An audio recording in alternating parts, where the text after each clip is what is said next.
listen, I've heard a lot of people say a lot of good stuff about Scott Peters, and I'm willing to give the guy a chance. But to me, I don't always think that the offensive line coach you hire is indicative of if they're actually good or not. It's going to be, can they mesh well with Zach Taylor? Mhm. Can those two find common ground?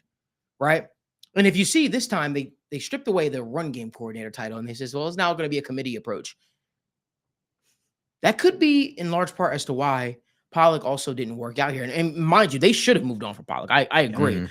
That marriage should have definitely ended. But I also don't think it's just a one-way street to say, well, you know what, Frank Pollock isn't a good offensive line coach. I think Zach Taylor has some owning to do with that as well. But Scott Peters is now the offensive line coach of the Cincinnati Bengals. He's good with working with younger talent, getting the best out of them.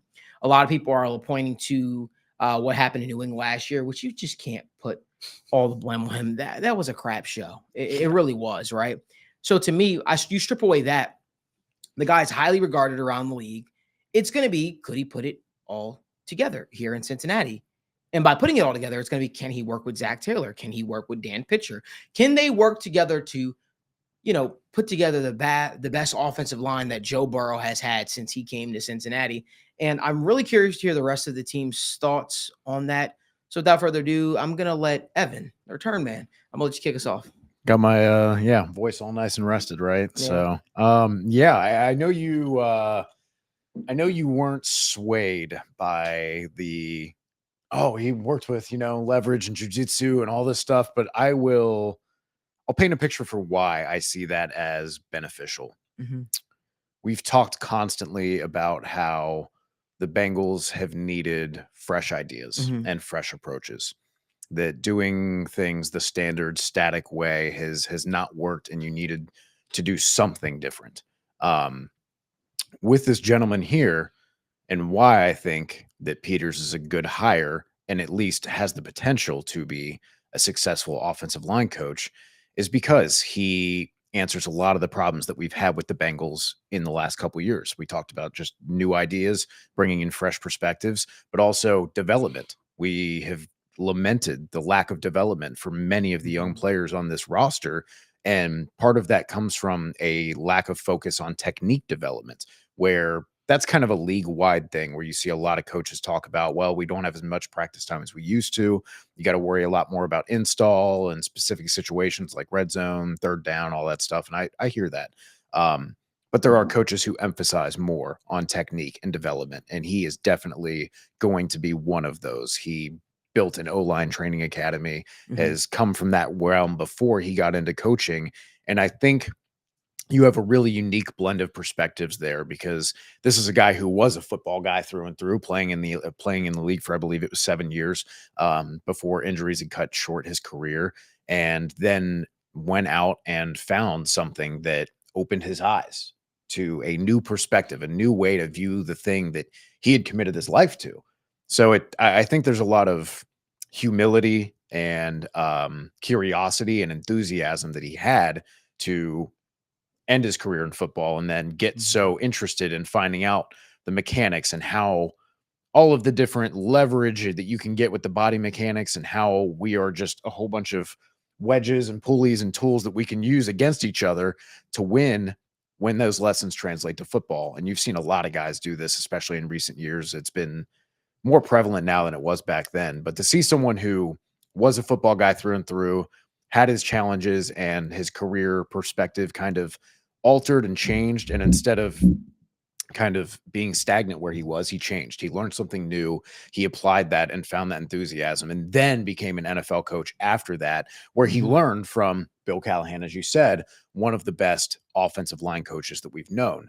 So you do get that traditional background of tutoring, but it wasn't what you were necessarily instilled with from the get-go. That's not necessarily the core of who you are as a coach, a teacher, a developer, and a mentor, right? So I think it is really refreshing that you're going to have a guy with a different perspective, who then, after figuring out all of these unique approaches and understands, hey, there's things I don't know, there's things I can still learn, and is very focused on developing these players. I think that's going to be very beneficial for the Bengals. Allow the offensive line coach to come in and give his opinion and get the guys he wants. Don't bring an offensive line coach in here like Scott Peters and tell him, well, you don't know offensive line. Trust me, I know a thing or two about working at an establishment, working with an establishment, and being told for 2 years, even though you run a media company, though you've been in media, you don't know media for 2 years. Was told that, right?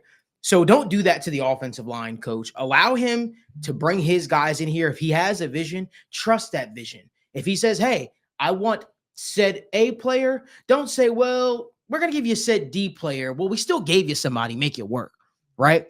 Now you're hoping, ideally, when you do draft those guys in the mid rounds, you could still get something out of them. You know what I mean? You're hoping that you can do some development. And I think that's where Frank Pollock really, really struggled when it came to guys like Cordell Volson. If Cordell Volson had a better offensive line coach that was, to Evan's point, touched a little bit more on the techniques and really got down and dirty with them and really helped them, who knows? Maybe he could have developed into a starter, right?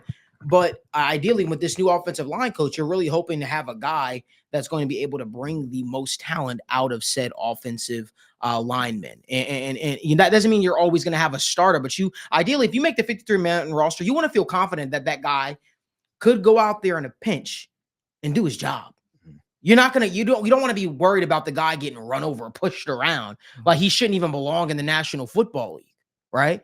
And I feel like far too often in the Frank Pollock era, there were a lot of offensive linemen who we looked at and we said, I don't know if that guy would be in the league still if he wasn't on the Bengals. And that should tell you something. If a guy is still, if a guy is, if the Bengals move on from a player and they're a free agent and nobody's interested in signing them, what does that tell you about your philosophy?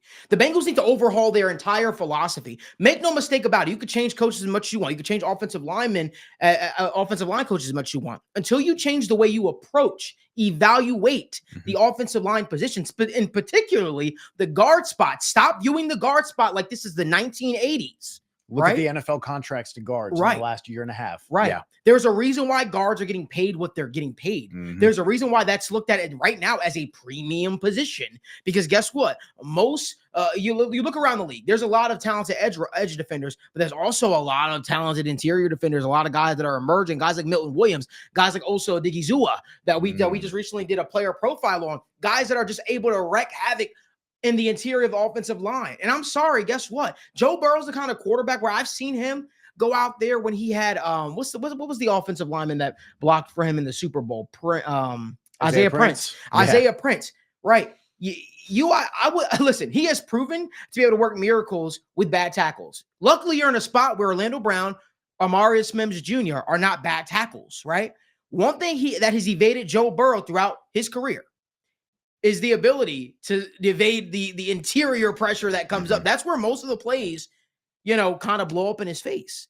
And if he's you great want at the edge pressure. Right. If you want to face, you got to face people like Justin Matabike, you got to face people like Chris Jones, you got to face people like Cam Hayward Jr., and you're out there blocking them with Cordell Volson and Alex Kappa.